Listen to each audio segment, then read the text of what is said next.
So welcome to ProfileTree TV, and today we're joined by Mike Shelly, who is from Plusvital. So thank you, Mike, for joining us today. Really appreciate it. No worries. Good to be here. Brilliant. You wouldn't mind telling us a little bit of a background on yourself, please? Sure. Mike Shelly. I run Plusvital, which is where I'm sitting today. Background on me, I'm a Dub. Grew up in Dublin, spent most of my life in Dublin.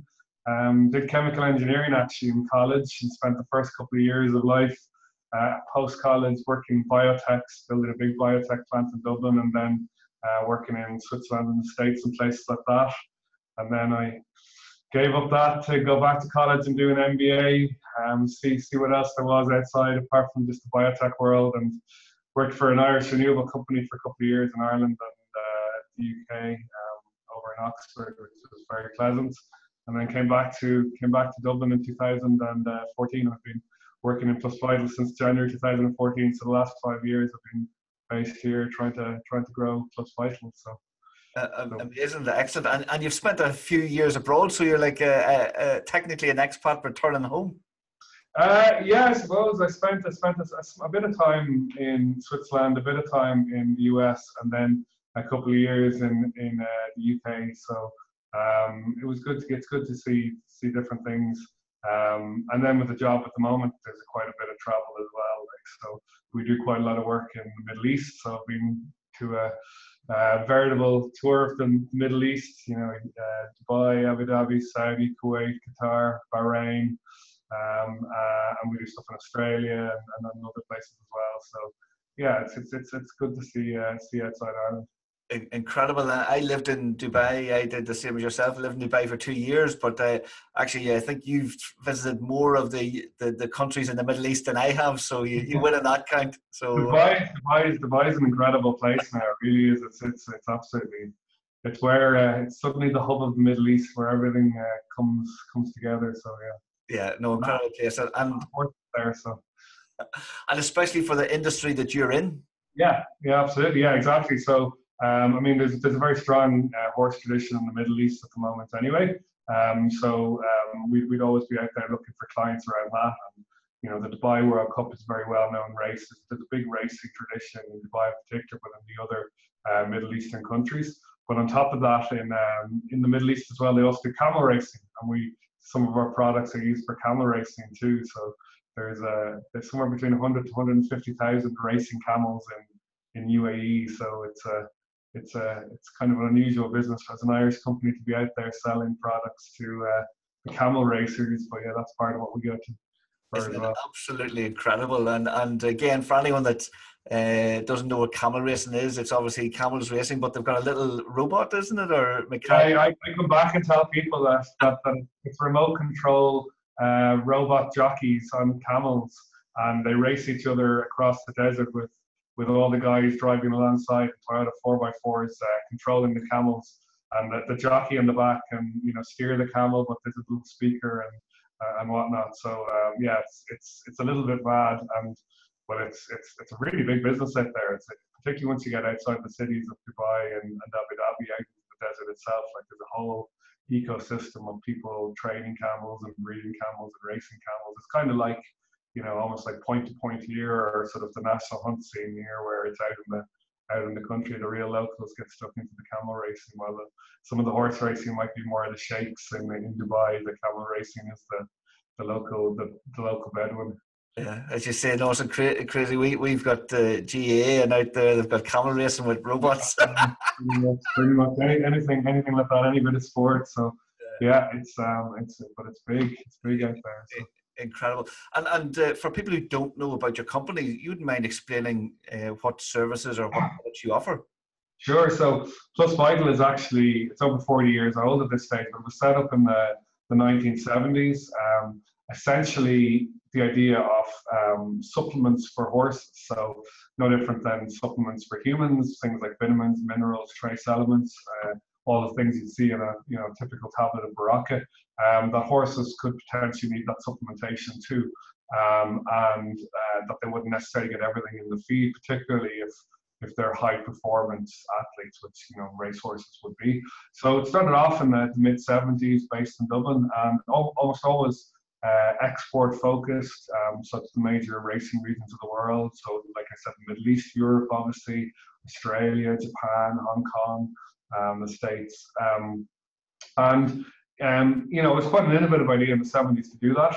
But I suppose at this stage now, much like supplementation in human sport or in human just day-to-day life, it's quite a well-known idea. There's lots of companies selling supplements at this stage. So about you know, 3 or 4 years ago, the company was looking at, well, what ways can we grow it beyond supplements?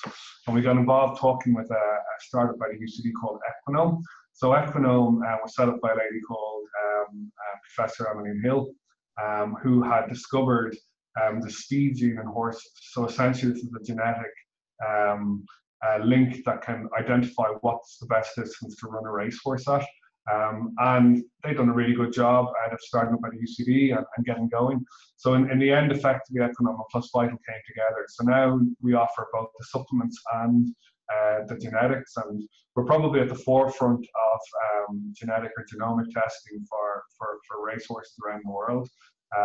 And then we're looking at other things as well, things like nutrigenomics. So nutrigenomics is the link between genetics and nutrition. So, you know, is there a particular type of nutrition plan, a particular supplement that's suited for you based upon your genetics? So all this stuff is for us, I suppose, trying to bring something different to customers, and then as a company, it's also trying to, you know, carve out your own competitive niche, do things and offer things that other people don't offer, and things tend to work out better for you in the long run. So we've been bashing away at that for the last while. We see ourselves now, I describe ourselves the whole time as an Irish equine science company. So we're Irish and we're proudly Irish, and you know, based in Dublin, but we sell around the world. Over 90% of our sales in 2018 would have been exports. So we're in an industry where being Irish is actually a positive thing. In the equine world, you go to Dubai or you go to Australia, or you go to the US and explain you're an Irish company, and doors open for you. There's lots of Irish people in those industries out there, but also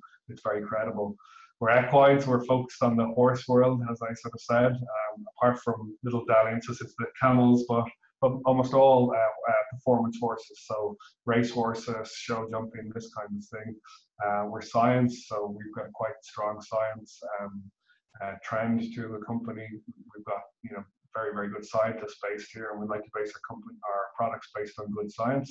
And then we're a company because, like any other business, we're trying to pull that all together and make a bit of money out of it. But the idea being that if we can make money, that we can plow back into the research and developing further products, and you know, it's that quest for growth that most companies are on, trying to figure out a way to grow and keep on growing. So that's a sort of quick whistle-stop tour of Plusvital and where we've come from and what we're at the moment and where we're trying to get to. Incredible. So if someone purchases your products, then what are they trying to do, or what's the aim? Then it will help. Yeah, I mean, there's probably a theme in both the supplements and the genetics, in that it's that quest for performance. So like our clients are, you know, our performance animals. They're trying to race as fast or you know, jump best, and their owners or their connections are similarly inclined. So the jockey, the trainer, the owner are looking to get the best out of the horse. So what they're all about is trying to you know, maximize the performance of their horse, which gives them prize money and success and so on and so forth. And like any elite sport, you know, at that level of the game, it comes down to, you know, marginal gains or improvements, and you're trying to figure out where you can pick them up anywhere. So on the supplement side of things, it's around nutrition, making sure that the best nutrition possible the horse is receiving. That's no different than a GA player or a rugby player or a, you know, Olympic athlete. Their nutrition is the fuel that they run on, so you have to get that right. In terms of the genetics, it's more about information, so it can provide information which they can use to tweak their training plans or their racing plans. So the speed gene I just mentioned there can give a good idea of the best distance ranges to run a horse at. And you know, we've got lots of data to show, first of all, that people don't necessarily know this anyway. It's providing information that they wouldn't necessarily have otherwise. And second of all, it's very, very important to run your horse at the correct distance to give them the best opportunity. It's kind of like in the Olympics, like, you know, Usain Bolt will run at 100 meters and 200 meters and have success, but if you push him out to 400 meters, you know, he'd still be very, very fast, but at the very top level of competition, he's not going to win a 400-meter race. So it's trying to find things like that and an edge. So each client is trying to use what we do, I suppose, to give themselves an edge in terms of getting results for themselves. Incredible. So there's a lot of R&D then in what you do? Yeah. I mean, I'd say over half our staff and a very significant amount of our budget every year is involved in R&D, particularly on the genetic side. It's very much cutting edge, and the science is changing so rapidly that it's trying to stay on top of that. It's almost like a big data exercise. So we can take a drop of blood from a horse, and at this stage now, maybe we might get, they call it genotyping, where they look across the whole genome and get pieces of information on it. There might be somewhere between 70 and 700,000 pieces of information from that one drop of blood, which gives us a picture of the overall DNA profile of that horse. But if you look at that for one horse, but we might do a research study with 10,000 horses. So that's 10,000 horses with 700,000 pieces of data for each of them, and trying to find out what's the common thread that's like linking towards a particular aspect of performance, be it race distance or elite performance or health trait or so on. So you can imagine it takes smart people to do that. So it's all about keeping them and getting them and keeping them and we work with UCD down here. We work with some universities abroad as well. So it's pretty interesting stuff. The challenge for us on that the whole time is how to turn good research into good products, because just because it's good research doesn't necessarily mean it's a good product. Lots of companies talk about R&D, or the phrase R&D trips off the tongue these days, but research and development. Research is quite different from development. So trying to figure out how you do good research and find good science, and then how do you turn that into a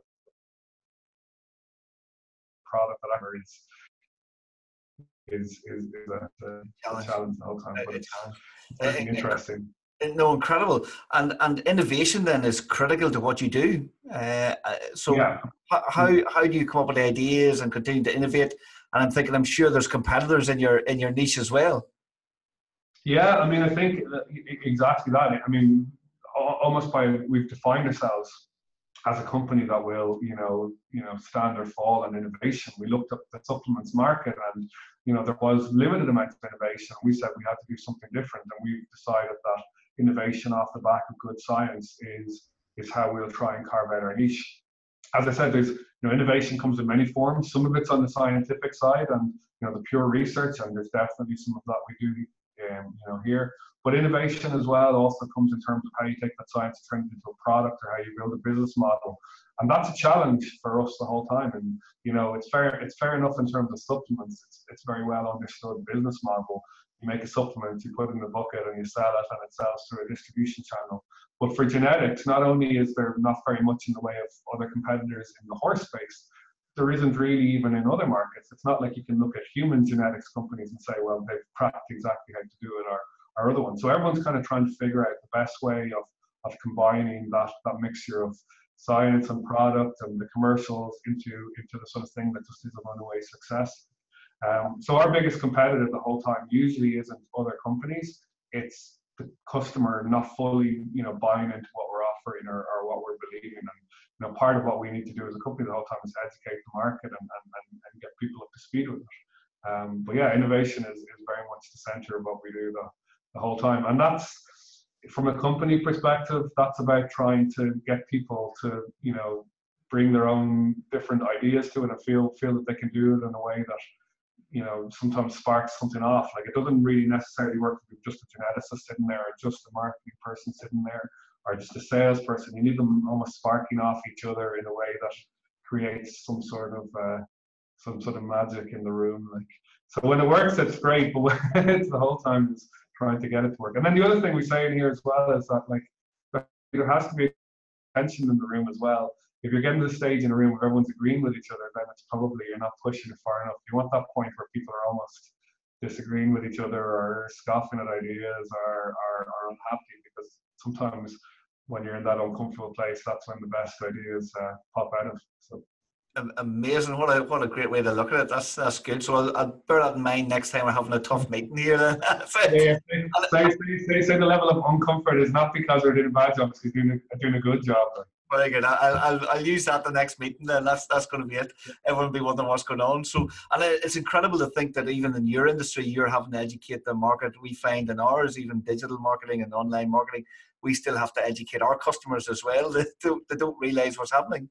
Yeah, and I think I think definitely something like the racing you can understand, because it's a very traditional industry. I mean, this is, you go to a racetrack and people, like, the part of the charm of it is that sense of this old school traditional industry.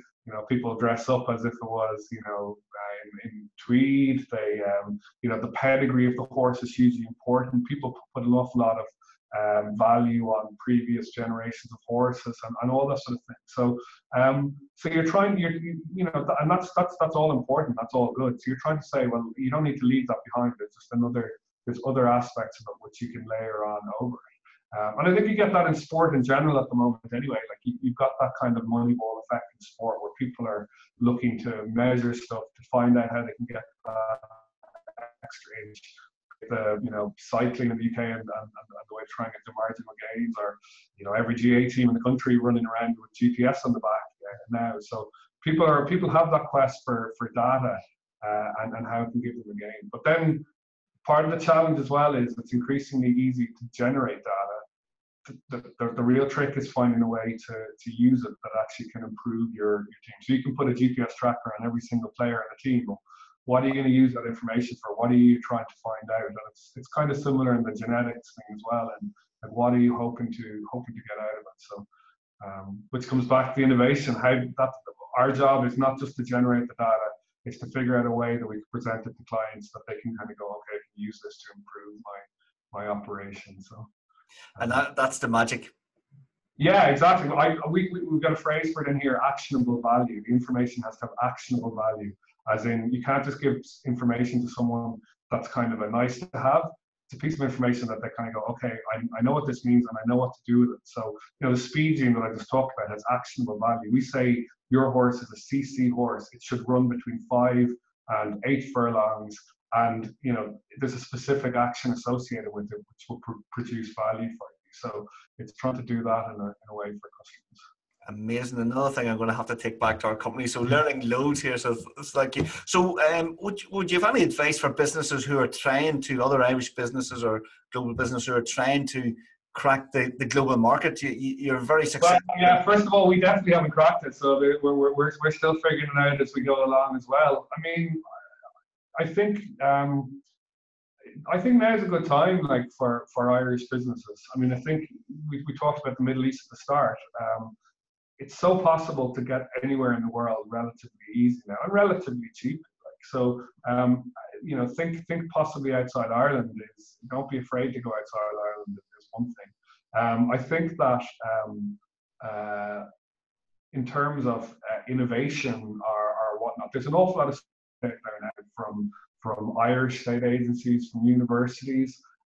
And there's probably lots of opportunities for collaboration as well. Like, we're a small company, so we've recognized early on that, for us to achieve what we want to achieve, we need to collaborate with universities, or we need to collaborate with Enterprise Ireland, or we need to collaborate with different organizations around the place. And then after that, I think some of it is just the really kind of standard stuff, and trying to understand, well, what value does your product or service offer? Because if you struggle to define that to yourself, then your customer definitely doesn't have an idea. So really the whole time trying to boil back to that, what is the product doing? What is the service doing? And who is your customer? And if you can find a customer who likes your product, then how many more others of them are there? And if there aren't many more others of them, then you don't have a big enough market. If there's lots of other ones, then you just need to grow from there. Incredible, and it's very interesting to hear how you're focused on the partnerships and how important that is. So again, another similarity with ourselves. So really, really incredible to hear that. I'm just wondering then, so what's next for yourselves? What is the future? There's so much opportunity. I think our challenge is to stay focused on what's possible. The supplements business, ticks along and is going well, and we've really kind of seen positive growth there. But the really big opportunity is almost the genetics, because in some ways the sky is the limit. I mean, 15, 20 years ago, the Human Genome Project was carried out, which is to map the human genome. And it was like a Manhattan Project or an Apollo project. It cost, I don't know, billions of dollars, scientists all over the world, and they thought they'd unlock everything from the cure to cancer to so on. And as ever in science, at the end of it, they mostly got a whole lot of more questions. But what they did unlock was an absolute revolution in terms of technologies and techniques around gathering genetic information and the processing of it. So, that's just getting faster and quicker and more developed year on year. And you're seeing that across lots of industries. You're seeing that in the cattle industry in terms of improving, milk yields and beef yields. You're seeing it in human in terms of medicine. I mean, VHI Health Insurance recently had ads about genetic testing. You look at Christmas and there's lots of things like ancestry sites or 23andMe and US, leveraging off the same revolution. So for us, it would seem that there's just great scope on the equine side of things. The horse and the performance horse, pedigree means so much, and pedigree is trying to infer genetics. So as we refine the tools, there's just more and more opportunities to apply them. So the type of things that they could be applied for is performance traits, health traits, so screening to see whether a horse has got a particular risk of a health trait, and what's a companion treatment that will go with that. Nutrition, so tailored nutrition. Breeding suitability. So at the moment, it's a very big decision if you're sending a mare to a particular stallion, which stallion do you send it to? And you're trying to assess based on things like pedigree, but there's definitely a role for genetics for that in the future. So there's lots and lots of different ways it can go over time, but it fundamentally boils down to how you can use the information that's in the that DNA sample. So and we just need to do that, and at the same time continue to educate the market and get out there and sell. Amazing, excellent. So exciting. So if anyone watching this wants to find out more about your company and what you're doing, what's the best place for them to go, or where should they go? Well, our website is a good start as ever. We have a lot of information there. There's lots of other information out there on us as well, and things like YouTube and various different things of conferences we've spoken at and so on. But then after that, give us a call and have a chat. Like we're interested in talking to most people about anything really. Again, it's back to that partnership idea. So even just to understand it or see what the way it applies or whatnot, we're always good to have a chat with. Amazing. And again, though, thank you for your time today. And what we'll do is we put links to your sites and your social media underneath this video and in this article. So anyone just have a look below and make sure you click through and check out what Mike and his team are doing. And my last question for you, of course, is, so who breeds the best horses in the world? And it's not a loaded question. The Irish. Of course, I was thinking that. The Irish breed the best horses in the world. And I say that both in terms of Ireland, as in the island of Ireland, but actually as much if you go to Newmarket, if you go to Lexington, if you go to the Hunter Valley in Australia, into the top breeding farms, there's a very, very high chance that there's an Irish guy running it, or the number 2 in there is an Irish guy. So the Irish worldwide are doing a good job of breeding the best races. It's amazing. We're still building the world, isn't it, for such a small country? So wait till we get a hold of Camel Racing, and then we're really going to take it. Stop! I can see them now coming down the road. Oh, no, stop! It'll be the new craze. Oh, stop! But no, again, thank you very much for your time today. Really, really good to talk to you, and we'll keep an eye on what your company's doing and how you're growing in the years ahead. And appreciate your time, and hopefully we'll talk soon. Thanks, Kieran. Excellent. And thank you for watching this video today. Make sure you check out the links below and do visit and see what Mike and his team are doing. Very exciting stuff, and we're learning every day. So this is ProfileTree, the content marketing agency. Do check us out tomorrow for a new video. Thank you again.